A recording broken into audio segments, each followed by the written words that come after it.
the Breakfast Show this morning here on Faith FM, and we are going to have an interview today, Lawson, that I am quite looking forward to. Today is Wednesday, and it's our mental health day here on the Breakfast Show, and we're going to have a professional Christian counselor, and she is going to help us navigate a little bit about how to go through collective traumas.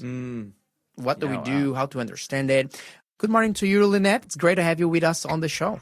Good morning, Joseph. It's a pleasure to be here. Thank you for asking. The pleasure is ours. Lynette, I was thinking here a couple of weeks ago, the whole of Australia was really shocked and surprised. Everybody was anticipating the verdict of the Erin Patterson case. Now she's been called the mushroom killer, the lady that was found guilty of poisoning her relatives with a meal laced with death cap mushrooms. And I could not stop but to think about the impact. Hello. Yes. Can you hear us? You cut off a little bit, but you're back on. Okay.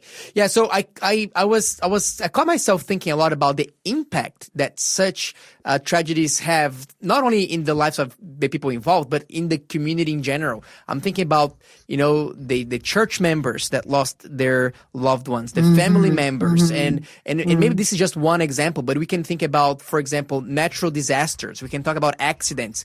We had, a few years back, we had a bus that was coming out of a wedding ceremony, a wedding party that crashed, and lots of the attendees, died in that process. So how do we as a community, how should we process these difficult traumatic events? What are some guidelines in that respect? Yes, that's a really good question, Joseph. The Erin Patterson case has got the attention of the world, for so many different reasons. But when I thought about this topic, community or collective trauma, it reminded me of the scripture in Matthew when Jesus was preparing his disciples for the signs of his coming. If we actually go through all those signs, we will notice that most of them are collective trauma.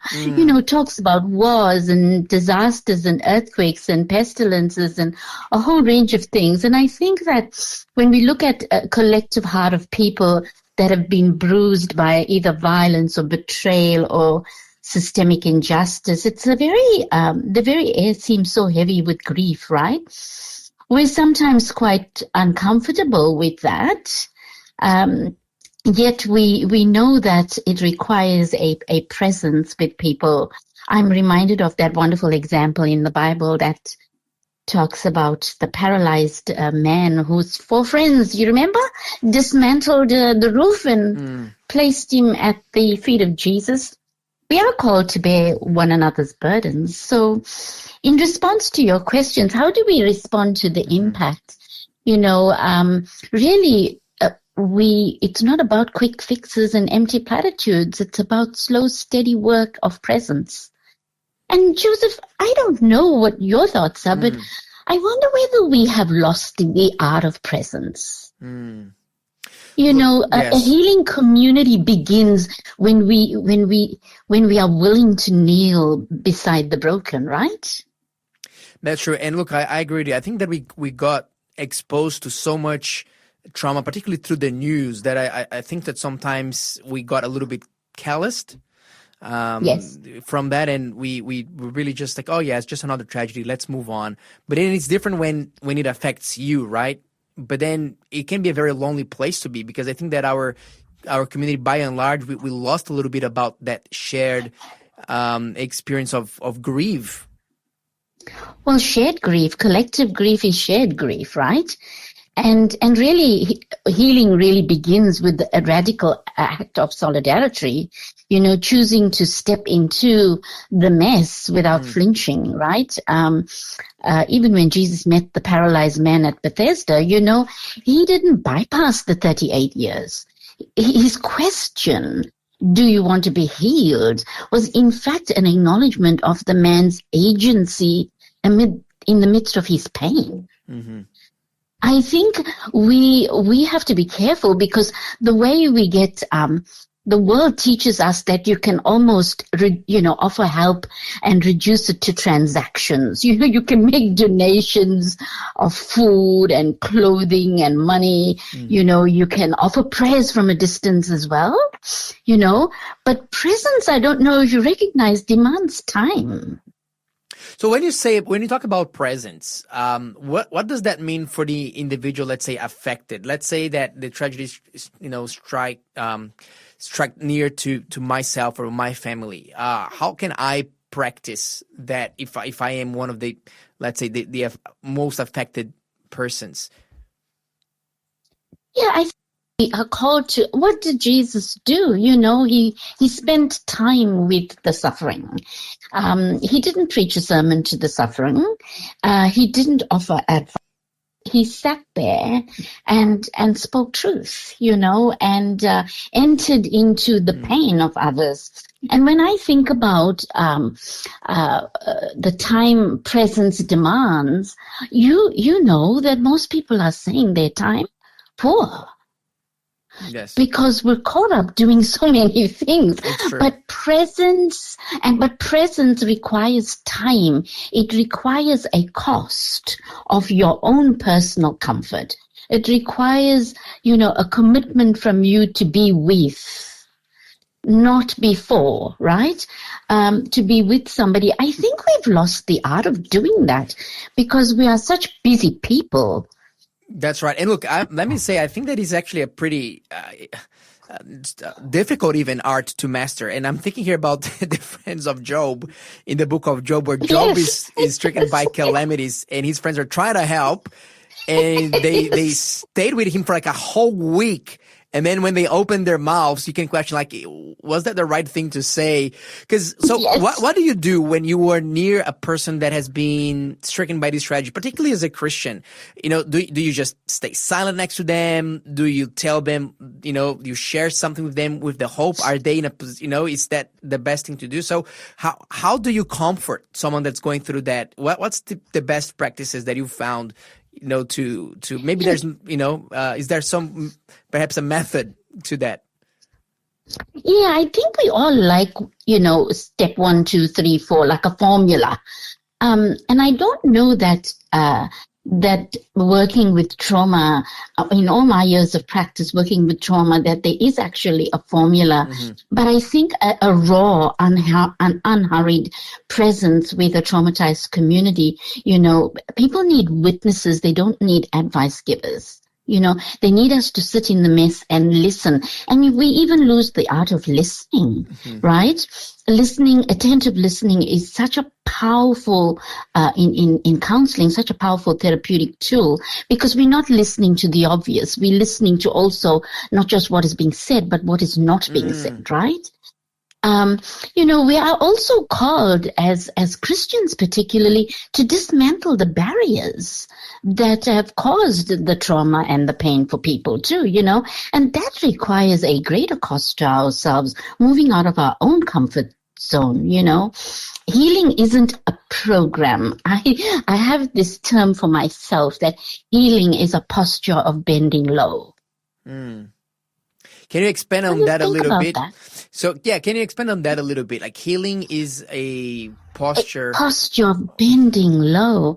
Healing is a posture of meeting that person where they're at, right? I had the honor and privilege of being involved in the Hunter bus crash, and I still am quite heavily involved with some of the survivors. And I really feel that, I've learned from them that what they were looking for is not meeting a counselor who is going to say, practice deep breathing, or go for and do your exercise, or go for a walk. Now, remember, all that is vital and important. Mm-hmm. But sometimes people want you to cry with them. Sometimes people want you to hear that you hear their brokenness. Wow. Now, we have to develop the ear for that, the listening for that. You see, our churches are called to do that. That, I think, is our mission. Mm. Yes. Maybe we've lost the focus of our mission, right?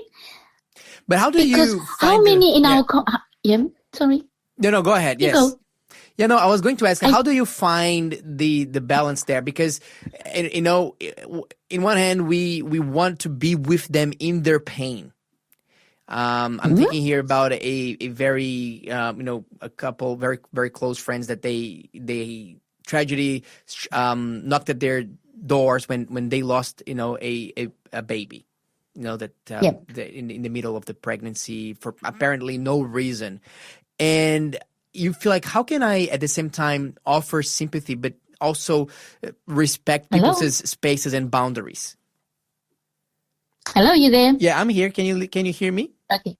Yeah, lost you there for a minute, but that's okay. The signal is a little bit dodgy today. But my question is, how do you balance between offering sympathy and being there, but also respecting their boundaries and not being inconvenient?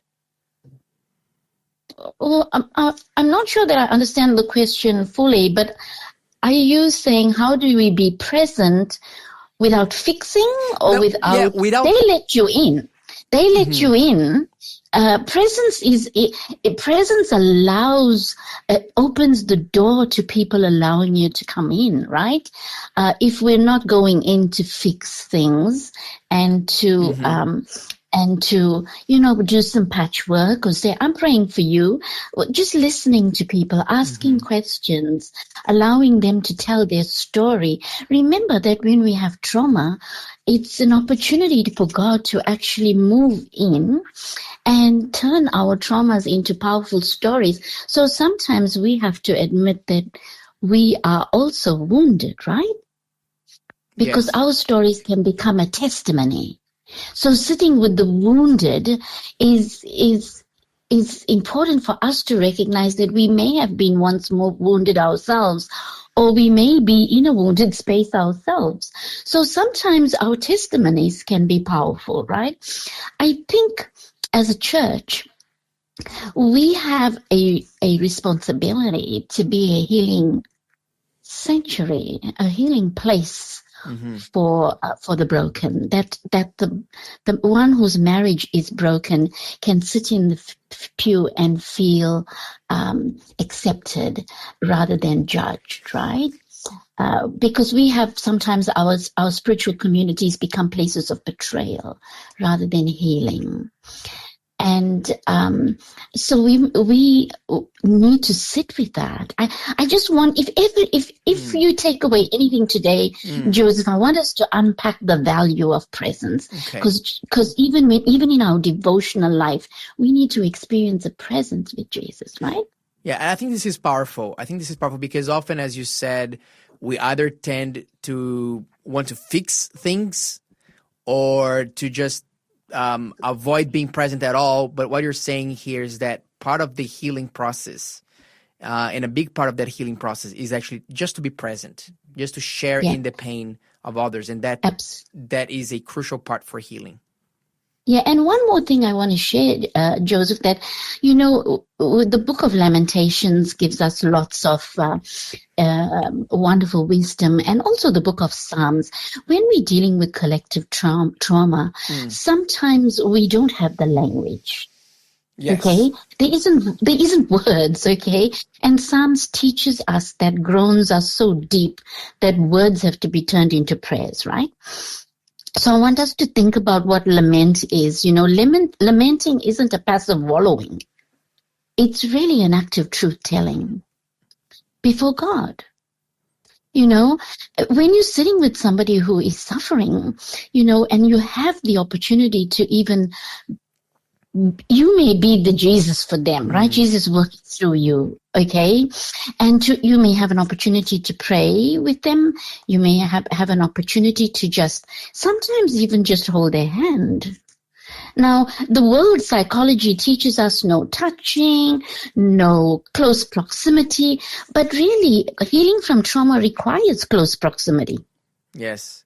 Absolutely. And look, It does. as you mentioned, sometimes just asking for permission to share a prayer or a passage from the Bible often will supply the words that are so difficult to find in that space. Lynette, we have to move on with our next song here, but I just want to say a big thank you for sharing your knowledge, your experience with us on that space of trauma and how to be a witness to those who are suffering.